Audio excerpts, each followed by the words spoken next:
Krásny párny rušeň dostal pomenovanie Albatros. Bol vyrobený v roku 1954. Napriek svojmu vysokému veku dokáže ešte voziť vlaky rýchlosťou až 120 km za hodinu.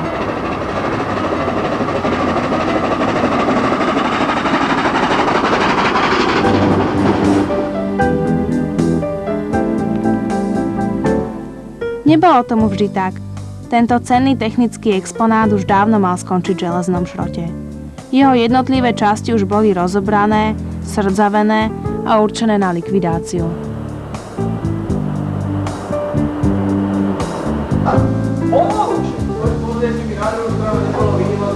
Pred likvidáciou však zachránili mladí ľudia pod vedením Ivana Kožohu. Títo postupne rozobrali a opravili jeho jednotlivé časti. Vykonali na ňom kompletnú rekonštrukciu.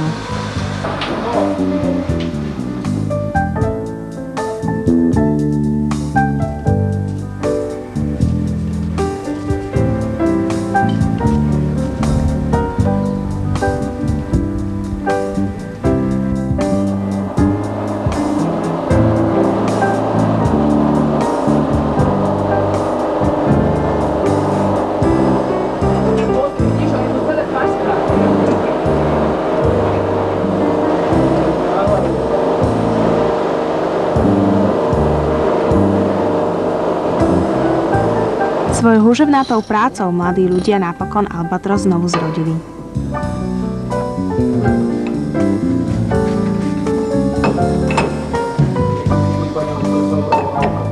Tak my sme všetci vlastne. Po 3 rokoch vytrvalej práce sa im začiatkom roka 1994 splnil ich sen. Po dlhom čase mohli Albatrosu znovu vdýchnuť život. Vládo, vesti do mesta je 3,5 roka.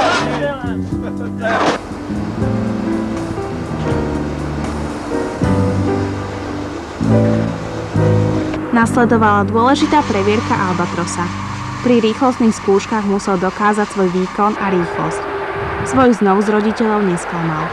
Pod dohľadom skúšobného komisára dosiahol rýchlosť 140 km za hodinu. A nerozsypala sa! Gratulujem! Nakoniec Albatros dostal nový náter. Pôvodná modrá farba spolu s červenou farbou a bielými doplnkami vytvára symboly slovanskej trikolóry.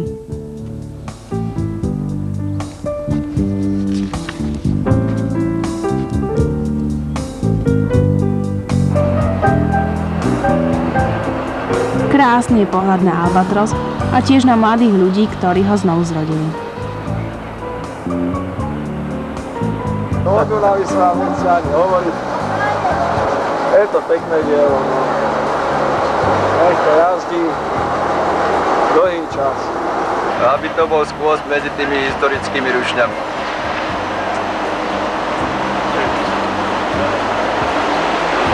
Utužili sme kolektív, nafarbili sme.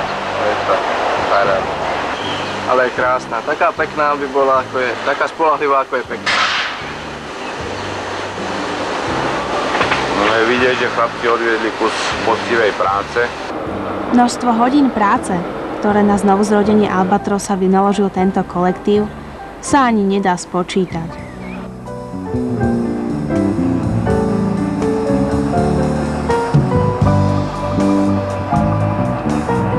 Prvé uhlie priniesla Albatrosu malá Evička. No môže? A teraz začne vyberať to? Áno. A budeš ich tam hádzať. Igor, ale dobre by bolo, keby ste odtiaľto aj ten oheň nabiesli. Vidíš, postaveň tady človek tak vybere, dobre? Je vidieť ťa. Neboj tady, to je ono. Dúfam, že uhlie chutilo. A želám jej, aby všetkým deťom sa páčila.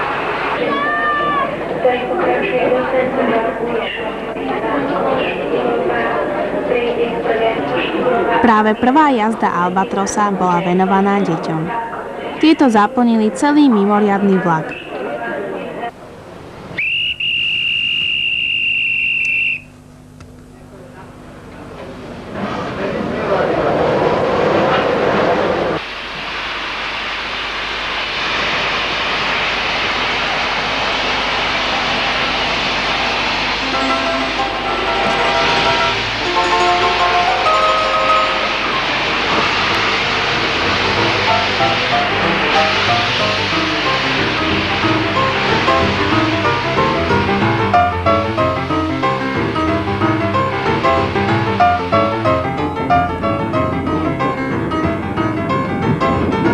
Vlak smeroval z Bratislavy cez Zohor do Plaveckého Mikuláša.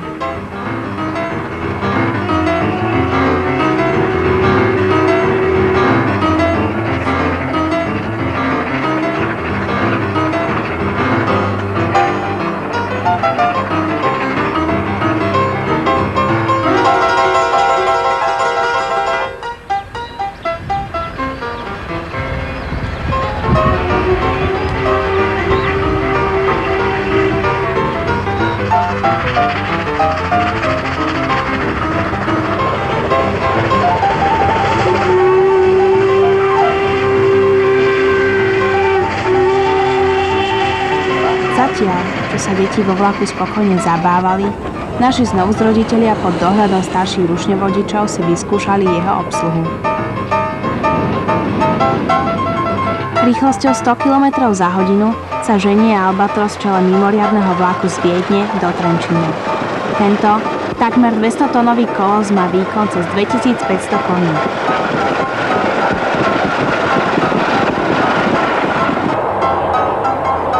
V pohodlných historických vozňoch rakúskych železníc panuje dobrá nálada.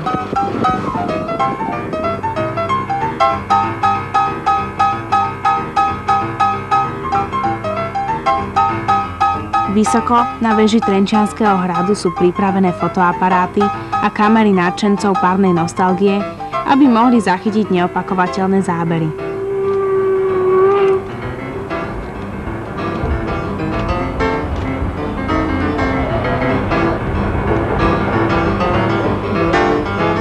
Matúš Čák Trenčiansky, majiteľ hradu z 13. storočia, veru nemal možnosť uvidieť takýto obraz pod svojím hradom. Po úspešnej návšteve Trenčína sa Albatros náhli za ďalšími podujatiami doma aj v zahraničí. Skoré septembrové ráno roku 1994. V rakúskom Strasshofe sa Albatros pripravuje na stretnutie európskych rýchlikových párnych rušňov.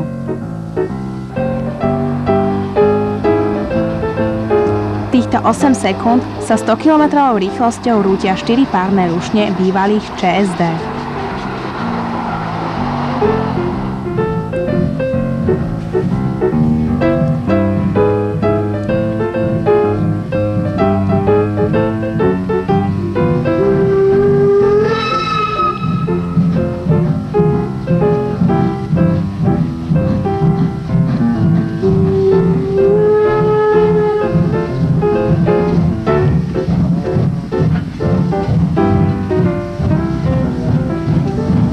Defile párnych rušňov zahájili nemecké 01.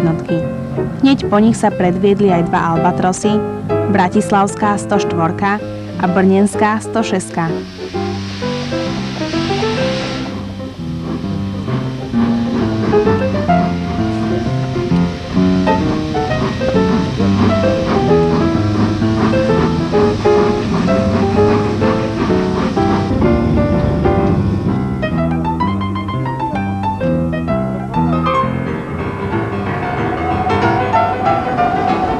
Po návštevách v zahraničí sa Albatros predvádzal opäť aj na Slovensku.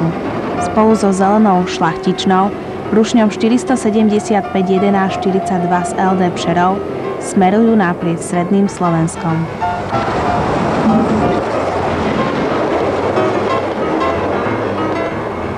Pohroním pokračuje Albatros do železničnej stanice Hronec.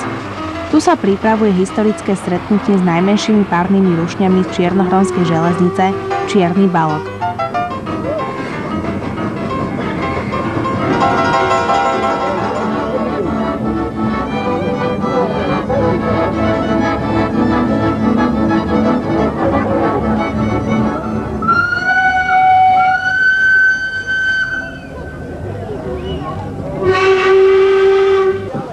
Tento malý zelený rušeň z roku 1921 je najmenší párny rušeň na Slovensku.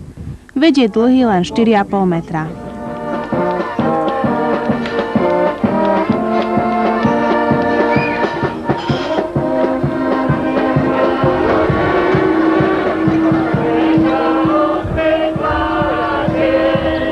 Pri príchode do malej staničky Lišňovce Albatros vítala takmer celá dedina.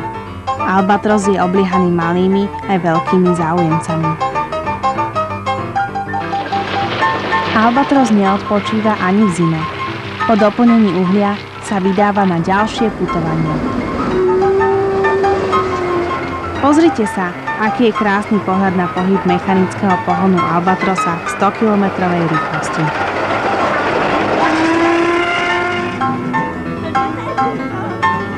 Albatros priváža opusteným deťom z detského mestečka Zlatovce radosť a vianočnú nádielku z konta nádeje.